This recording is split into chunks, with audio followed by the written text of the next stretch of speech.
Hello friends, welcome to exam join YouTube channel. आज का जो हमारा टॉपिक है वह आधुनिक भारत का इतिहास।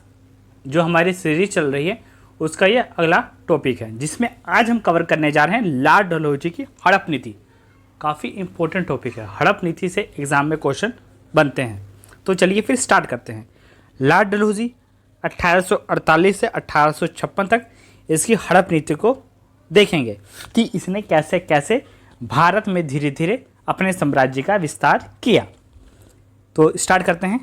लॉर्ड डलहौजी, इस काल में लॉर्ड डलहौजी भारत का गवर्नर जनरल बना। ठीक है, 1848 से 1856 के अंतराल में लॉर्ड डलहौजी की हड़प नीति, जिसे विल्य का सिद्धांत कहा जाता है। ठीक है, हड़प नीति को ही विल्य का सिद्धांत कहा जाता है, जिसे डॉक्ट्रिन ऑफ लैप्स भी कहा जाता है, जिस कारण लॉर्ड डलहौजी चर्चे में रहा। लॉर्ड डलहौजी ने अपनी नीति के तहत उसने उत्तराधिकारी गोद लेने की प्रथा पर पाबंदी लगाई। ठीक है, जैसे किसी राजा का उसका अपना कोई पुत्र नहीं होता था तो उत्तराधिकारी गोद ले लेते थे। ठीक है, फिर उनको अपना अगला राजा बनाते थे, लेकिन उसने इस पर पाबंदी लगाई तथा संतानहीन शासकों के राज्य को अंग्रेजी साम्राज्य में मिलाने का प्रयत्न किया। जिसकी कोई संतान नहीं है उसके राज्य को अंग्रेजी साम्राज्य में मिला लिया जाएगा। तो ये थी हड़प नीति। ठीक है, ये देखिए, ये है एक राजा। ठीक है, इसका कोई सन और डॉटर नहीं है, ना इसका कोई सन है ना डॉटर है। तो इसमें क्या होता था, ये है ईस्ट इंडिया कंपनी। तो इसका जो विलय था, इसका जो साम्राज्य था, इसका विलय ईस्ट इंडिया कंपनी में कर दिया जाता था, यानी वो ब्रिटिश भारत बन जाता था। तो इस प्रकार लॉर्ड डलहौजी की ये हड़प नीति थी। किन किन राज्यों में इसने अपना विस्तार किया, उस सभी को हम बिल्कुल मैप की सहायता से कवर करेंगे।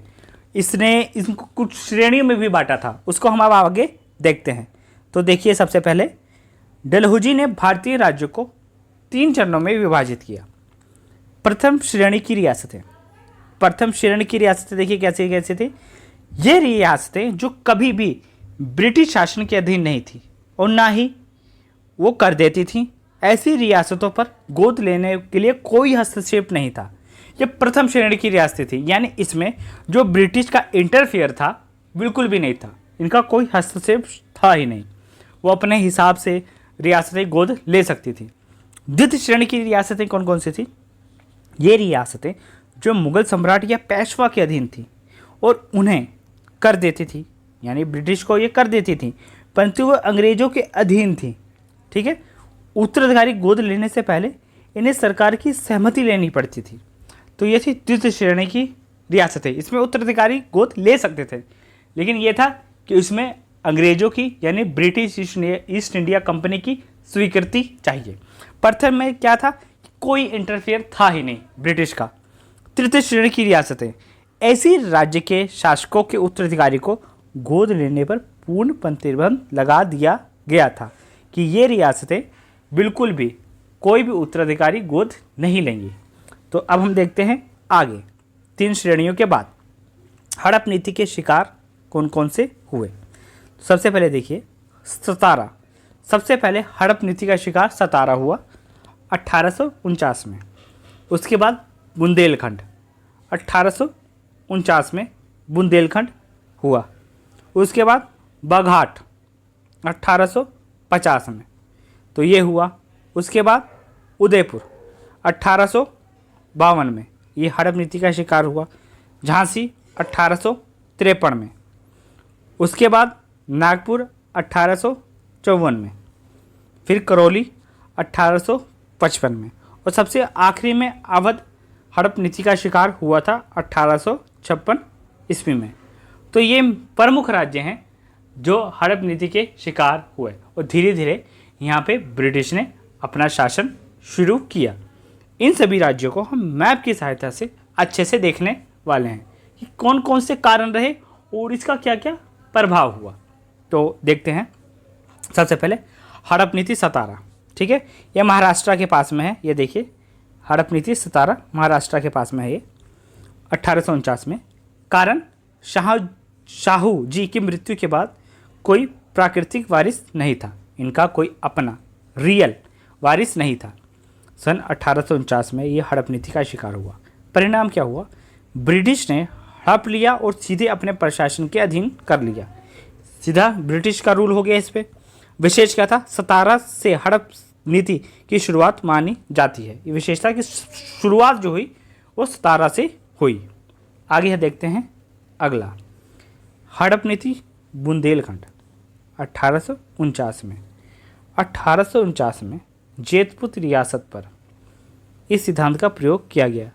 बुंदेलखंड का जो राज्य था वो इस प्रकार था कि अभी उत्तर प्रदेश के कुछ ज़िले और मध्य प्रदेश के कुछ ज़िलों को मिलाकर बुंदेलखंड बना था। रियासत ये काफ़ी बड़ी थी। तो 1849 में बुंदेलखंड के जैतपुर रियासत पर इस सिद्धांत का प्रयोग किया गया, क्योंकि शासक की मृत्यु के बाद उसका कोई उत्तराधिकारी नहीं था, जिस कारण इसे ब्रिटिश साम्राज्य में मिला लिया गया। हड़प नीति भगाट। हड़प नीति के तहत उत्तराधिकारी न होने के कारण इसे भी ब्रिटिश साम्राज्य में मिला लिया गया था 1850 में। उदयपुर 1852 में। 1852 में उदयपुर मेवाड़ के राजा सवराज सिंह की मृत्यु हो गई 1852 में। उनका कोई सगा पुत्र नहीं था। उनका गोद लिया उत्तराधिकारी इस नीति के तहत अवैध माना गया। गोद लिया अधिकारी तो जो ब्रिटिश का नियम रूल रेगुलेशन था उस हिसाब से वो अवैध माना गया। इस आधार पर अंग्रेजों ने उदयपुर को ब्रिटिश साम्राज्य में मिला लिया। परिणाम स्वरूप मेवाड़ की स्वतंत्रता समाप्त हो गई। ठीक है, तो उदयपुर 1852 में ब्रिटिश साम्राज्य में मिलाया गया। उसके बाद हड़प नीति के शिकार हुई झांसी। तब 1854 में झांसी के राजा महाराज गंगाधर की मृत्यु 1853 में हुई। उन्होंने अपने परिवार का एक लड़का दामोदर, ठीक है, दामोदर राव को गोद लिया।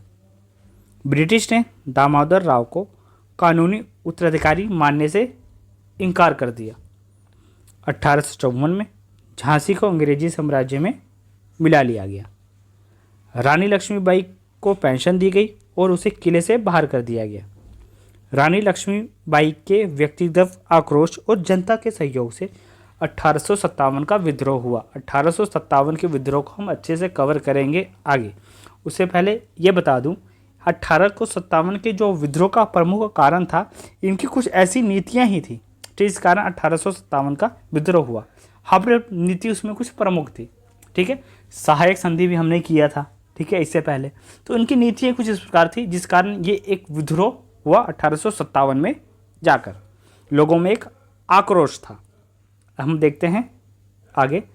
हड़प नीति का शिकार हुआ नागपुर 1854 में। नागपुर रियासत भोसले परिवार की थी। राजा रघुनाथ राव भोसले ने 1853 में निधन हो गया। नागपुर के राजा रघुनाथ राव का 1853 में निधन हुआ। उनका कोई कानूनी वारिस नहीं था। ब्रिटिश ने हड़प नीति लागू की और नागपुर को अपने नियंत्रण में ले लिया। ठीक है, 1854 में जाके यह हुआ, लेकिन इनका निधन 1853 में हो गया था। आगे हड़प नीति करौली में। करौली का जो हड़प नीति का सिद्धांत है वो अन्य राज्यों से थोड़ा भिन्न है। जो करौली का हड़प नीति का सिद्धांत है अन्य राज्यों से थोड़ा अलग है। वो देखिए कैसे। ईस्ट इंडिया कंपनी ने करौली रियासत को सीधे तौर पर नीति के तहत नियंत्रण में नहीं लिया। हालांकि 1854 में राजा गोपीनाथ सिंह की मृत्यु के बाद उनका कोई उत्तराधिकारी नहीं था। तो राजा गोपीनाथ सिंह ये करौली के रियासत के थे, तो इनका कोई उत्तराधिकारी नहीं था। ये देखिए करौली। ब्रिटिश अधिकारियों ने करौली के शासक के उत्तराधिकारी के रूप में गोपीनाथ सिंह के दत्तक पुत्र को मान्यता दी। ठीक, गोपीनाथ सिंह एक व्यक्ति, तो इसके दत्तक पुत्र को मान्यता दी, जो कि वहाँ का राजा था, राजा गोपीनाथ सिंह। तो इसका पुत्र था, उसको मान्यता इन्होंने दी, लेकिन उसे ब्रिटिश अधिकारियों की स्वीकृति प्राप्त करनी पड़ी। तो ये जैसे आपको बताया कि वो जो सेकंड श्रेणी का राज्य था जिसमें स्वीकृति प्राप्त करनी पड़ती थी, तो ये कुछ उस प्रकार राज्यों में से ये था। ठीक है, तो करौली को बिल्कुल सीधे तौर पे अपने साम्राज्य में नहीं मिलाया गया था। उसमें उत्तराधिकारी को परमिशन के तहत, एक स्वीकृति के तहत गद्दी पर बैठाया गया था। अब देखते हैं आगे। हड़प नीति अवध 1856। अवध का अंतिम शासक सुल्तान आसिफुद्दौला था। अवध रियासत में हड़प नीति सीधे लागू नहीं हुई क्योंकि अवध पहले ब्रिटिश नियंत्रण में राजस्व और प्रशासनिक मामलों के लिए मजबूर था। यहाँ से ये पैसा इकट्ठा करते थे और प्रशासनिक मामले देखते थे अंग्रेज। 1856 में ब्रिटिश ने अवध रियासत को प्रत्यक्ष शासन के तहत अधीन किया। इसे हड़प नीति का एक रूप माना जा सकता है क्योंकि रियासत का स्वतंत्र वारिस होने के बावजूद भी ब्रिटिश ने राजनीतिक बहाने से इस पर सीधा नियंत्रण किया था। ये जो इनकी नीतियाँ थी उससे बिल्कुल अलग था अवध। तब भी वही है कि यहाँ से राजस्व इकट्ठा होता था। अवध एक मजबूत प्रदेश हुआ करता था। तो स्वतंत्र वारिस होने के बावजूद ब्रिटिश ने राजनीतिक बहाने से सीधा नियंत्रण में ले लिया। हड़प नीति के प्रभाव क्या क्या हुए? राज्य और शासकों पर ब्रिटिश नियंत्रण बढ़ा। दलों और जनता में असंतोष फैला। ये नीति 1857 के विद्रोह का कारण बनी, जो कि मोस्ट इम्पोर्टेंट है। भारत के राजघरानों के साथ धोखा हुआ और उनके अधिकारों का हनन हुआ और भारत में अंग्रेजी साम्राज्य का विस्तार बढ़ा। तो ये थी हड़प नीति, किन किन राज्यों में कैसे कैसे लागू हुई। इससे पहले हमारी प्राचीन भारत का इतिहास हमने कवर कर लिया है। आधुनिक भारत का इतिहास हम कवर कर रहे हैं और इसके अलावा मध्यकालीन भारत का इतिहास उसको भी हम कवर कर चुके हैं। तो उन सभी वीडियो का लिंक आपको इस वीडियो के डिस्क्रिप्शन में मिल जाएगा, जिसे आप जाके देख सकते हैं। अब हम मिलते हैं अपने नेक्स्ट वीडियो में।